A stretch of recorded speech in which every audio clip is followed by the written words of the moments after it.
Breaking news చూస్తున్నాము. అర్ధరాత్రి నుంచి ఆర్టీసీ బస్సులు ఎక్కడికక్కడ డిపోలకే పరిమితమయ్యాయి. ఇక ప్రయాణికులైతే తీవ్ర ఇబ్బందులు పడుతున్నారు. ప్రభుత్వంతో చర్చలు విఫలమవడంతో ఆర్టీసీ కార్మికులు సమ్మెబాట పట్టారు. 41 రోజుల ముందుగా మేము నోటీసులు ఇచ్చినా కూడా ప్రభుత్వం లైట్ తీసుకుంది అంటూ కూడా కార్మికులు ఆవేదన వ్యక్తం చేస్తున్నారు. మరొక వైపు బస్సులు సమయానికి లేక బస్సులు బంద్ ప్రకటించడంతో ప్రయాణికులు తీవ్ర ఇబ్బందులు పడుతున్నారు. ఇక మహిళలైతే తీవ్ర ఆగ్రహం వ్యక్తం చేస్తున్నారు. మొత్తానికైతే ఆర్టీసీ స్తంభించిపోవడంతో తెలంగాణలో జనజీవనం అస్తవ్యస్తంగా మారింది. ఇక దీనికి సంబంధించి పూర్తి సమాచారం మా ప్రతినిధి రాము అందిస్తారు.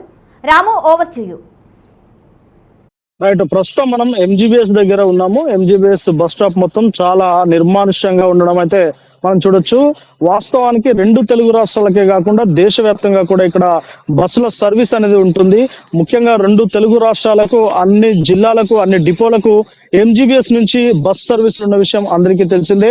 మామూలుగా ఎంజీబీఎస్ అనేది ఎప్పుడు ప్రయాణికులతో కిక్కిరిసిపోతూ ఉంటుంది. కనీసం ఇక్కడ ఒకానొక సందర్భంగా కాలు పెట్టడానికి కూడా చోటు ఉండలేని పరిస్థితి కనిపిస్తా ఉంటది. బస్సులు రాకపోకలు అనేది ఎక్కువ జరుగుతూ ఉంటాయి. కానీ ఇప్పుడు మనం చూసుకున్నట్టయితే ఉదయం నుంచి ఎంజీబీఎస్ నిర్మానుష్యంగా ఉన్నది. ప్రయాణికులు లేరు.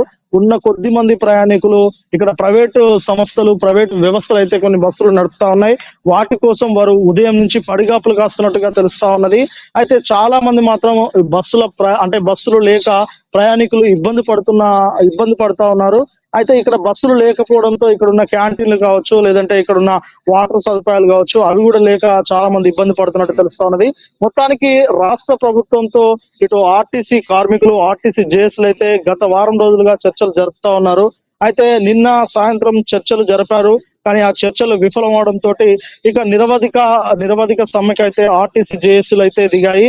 మొత్తానికి అర్ధరాత్రి నుంచి బస్సులు ఫస్ట్ డ్రాప్ నుంచి బస్సులు డిపోలకే పరిమితం అయిపోయాయి. మొత్తం ఎంజీబీఎస్ లో చూసుకున్నట్టయితే ఎంజీబీఎస్ లో కూడా బస్సులు ఎక్కడికక్కడ నిలిచిపోయాయి. ఇక్కడ ప్రయాణికులు అయితే బస్సులు లేక తీవ్రమైన ఇబ్బందులు పడుతూ ఉన్నారు. కేవలం 1-2 ఈ ప్రైవేటు బస్సులు మాత్రం ఇప్పుడు నడుస్తా ఉన్నాయి. ప్రయాణికుల సౌకర్యార్థము కేవలం ప్రైవేటు బస్సులు అయితే నడిపిస్తా ఉన్నారు. కానీ ప్రైవేటు బస్సుల వలన ఇక్కడ ప్రయాణికులు అయితే చాలా ఇబ్బందులు పడతా ఉన్నారు. ఎందుకంటే సమయానికి బస్సులు రాకపోవడము, వారు అనుకున్న ప్రయాణాలు కావచ్చు. ఎందుకంటే ముందస్తుగా వాళ్ళ ప్రయాణాలన్నీ షెడ్యూల్ చేసుకుని ఉంటారు కాబట్టి ఇక ప్రయాణాలు వారికి అయితే బస్సులు అందకపోవడంతో చాలా మంది ప్రయాణికులు అయితే ఇబ్బంది పడుతా ఉన్నారు. మనం ఒక్కసారి ఇక్కడ క్లియర్ గా మనం అర్థమైపోతా ఉన్నది. ప్రయాణికులు ఇంతలా కిక్కిర్చిపోయే ఎంజీబీఎస్ లో కనీసం ప్రయాణికులు లేక ఇదైతే ఒక రకంగా చెప్పాలంటే ఇది నిర్మానుష్యంగా మారిపోయిందని చెప్పవచ్చు. ఇక ఇది ఇలాగే కొనసాగితే నెక్స్ట్ పరిస్థితి ఏంటి? ప్రయాణికులు ఏ విధంగా దాన్ని ఫేస్ చేస్తారు? వారి యొక్క అవసరార్థం రాష్ట్ర ప్రభుత్వం ఎలాంటి చర్యలు తీసుకుంటుంది అనే దానిపైన ఇప్పుడు చర్చ నడుస్తా ఉన్నది. అయితే రవాణా శాఖ మంత్రి పొన్నం ప్రభాకర్ అయితే ఇప్పటికే ఆర్టీసీ జేఏసీకి అయితే పిలుపునిస్తా ఉన్నారు. ఈ రోజు సాయంత్రం మీతో చర్చించడానికి మేము సిద్ధంగా ఉన్నాము. మీరు చర్చలకు రండి. మీరు చర్చలకు వచ్చినట్టయితే మనము మాట్లాడదాము. సానుకూలంగానే మీతో ప్రభుత్వం ప్రవర్తిస్తూ ఉంటుంది, సానుకూలంగానే స్పందిస్తుంది అని చెప్పేసి పొన్నం ప్రభాకర్ అయితే చెబుతా ఉన్నారు. కానీ జేఏసీ మాత్రం ఖచ్చితంగా తమకు ఇచ్చిన ఏదైతే 32 డిమాండ్లు ఉన్నాయో 32 డిమాండ్లు నెరవేర్స్తేనే మేము కదులుతాము, లేదంటే ఇది నిరవధిక సమ్మె కొనసాగుతుందని చెప్పేసి వారైతే ప్రకటిస్తా ఉన్నారు. చూడాలి మరి ఈరోజు సాయంత్రానికి ప్రభుత్వం నుంచి ఏదైనా ప్రకటన వస్తుందా? దానికి మరి ఆ ప్రకటన వస్తే ఆర్టీసీ జేఏసీ ఏ విధంగా స్పందిస్తుంది అనేది వేచి చూడాలి గౌరీ. అయితే రాము, మరి ఇప్పుడు ఆర్టీసీ స్తంభించడం కారణంగా ప్రైవేట్ బస్సులు ఏ మేరకు నడుస్తున్నాయి? మరి ప్రైవేట్ బస్సులు ఏమన్నా ఎక్కువగా వసూలు చేస్తున్నాయా? ప్రైవేట్ దందా అనేది బయటకు వచ్చిందా? రైట్, మొత్తానికి బస్సులు ఒక్కసారిగా స్తంభించిపోవడంతో ప్రయాణికులు కాస్త గాబరాగా పడ్డ విషయం అందరికీ తెలిసిందే. అయితే ప్రయాణికుల సౌకర్యార్థము తెలంగాణ రాష్ట్ర ప్రభుత్వం ప్రైవేటు వ్యక్తుల చేత, కొన్ని ప్రైవేట్ సంస్థల చేత బస్సులు అయితే నడిపిస్తా ఉన్నారు. అయితే ఈ మేరకు బస్సు ప్రయాణానికి సంబంధించి టికెట్ రేట్లలో మాత్రం ఎలాంటి మార్పు లేదు అనేది అయితే తెలుస్తా ఉన్నది. అయితే మహిళలకు సంబంధించిన టికెట్లు మాత్రము ఇక్కడ ఏదైతే మహిళలకు ఉచిత బస్సు పథకం అనేది తెలంగాణ గవర్నమెంట్ అయితే ప్రకటించింది. మరి ఇక్కడ ప్రైవేటు బస్సుల్లో కూడా అది లేకపోవచ్చు అనేది అయితే చాలా క్లియర్ గా అర్థమవుతా ఉన్నది. ఎందుకంటే ఇక్కడ చాలా మంది ప్రయాణికులు అయితే ఇబ్బంది పడుతూ ఉన్నారు. ముఖ్యంగా మామూలు రెగ్యులర్ బస్సులు నడిచేటట్టయితే మామూలు ఒక రూట్ లో 4-5 బస్సులు నడుస్తూ ఉంటాయి. కానీ ఇప్పుడు ప్రైవేట్ బస్సులు ఒక రూట్ లో కాకుండా దాన్ని అనుసంధానం చేస్తూ నడిపిస్తున్న బస్సులు కాబట్టి చాలా మందికి వారి ప్రయాణించడానికి కరెక్ట్ సౌకర్యం అయితే లేవు ఈ బస్సులు అని చెప్పేసి అయితే తెలుస్తా ఉన్నది. మరి దీనికి సంబంధించి చాలా మంది అయితే ఇబ్బందులు కూడా పడతా ఉన్నారు. మరి దీనికోసం ప్రభుత్వం ఏమైనా మున్ముందు చర్యలు తీసుకుంటుందా లేదా అనేది వేచి చూడాలి గౌరీ. అయితే ఆర్టీసీ ఇచ్చిన రాయితీ కారణంగా ఫ్రీగా తిరుగుతున్నారు. మరి ఇప్పుడు మహిళా ప్రయాణికులందరూ తెలంగాణ ప్రభుత్వం గురించి ఏమంటున్నారు రాము? రైట్, ఇక్కడ ఎవరిని అడిగినా ఒకటే మాట చెప్తున్నారు, చాలా క్లియర్ గా చెప్తా ఉన్నారు.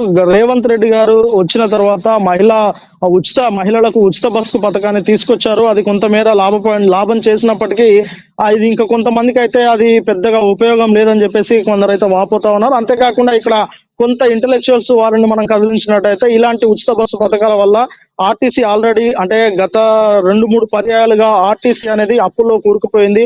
ఆర్టీసీ లాభసాటిగా లేదు. అలాంటి ఒక సంఘాన్ని ఇప్పుడు ప్రభుత్వంలో చేర్చుకోకుండా ప్రైవేట్ పరంగానే చేసేసి ప్రైవేట్ పరంగా ఉన్న ఆర్టీసీలో ఇప్పుడు వీళ్ళు మహిళలకు ఉచిత బస్సు పథకాలను పెట్టి దానికి సంబంధించి ప్రతి నెల 300 పైగా కోట్లను వారికి చెల్లిస్తా ఉన్నారు. అయితే ఆ చెల్లింపులో జాప్యం జరుగుతుండడం వలనే వారి జీతభత్యాల్లో ఆలస్యం జరగడము, అలాగే వాళ్ళకి రావాల్సిన పిఆర్సీలు అలాగే డిఏలు కూడా పెండింగ్ పడడము, దీనికి సంబంధించి బకాయిలు మొత్తం ప్రభుత్వము చాలా వరకు ఆర్టీసీ యాజమాన్యానికి ఆర్టీసీ సంస్థకైతే ప్రభుత్వం బాకీ పడి ఉన్నది. కాబట్టి ఈ సంస్థ ఇప్పుడు ఇలా కొంత వెనకబడినట్టు నడుస్తా ఉన్నది. నిజంగా ఈ అంటే ఉచిత బస్సును ఎత్తివేస్తే ఈ సమస్య కాస్త తగ్గు వచ్చే అవకాశాలు ఉండొచ్చు.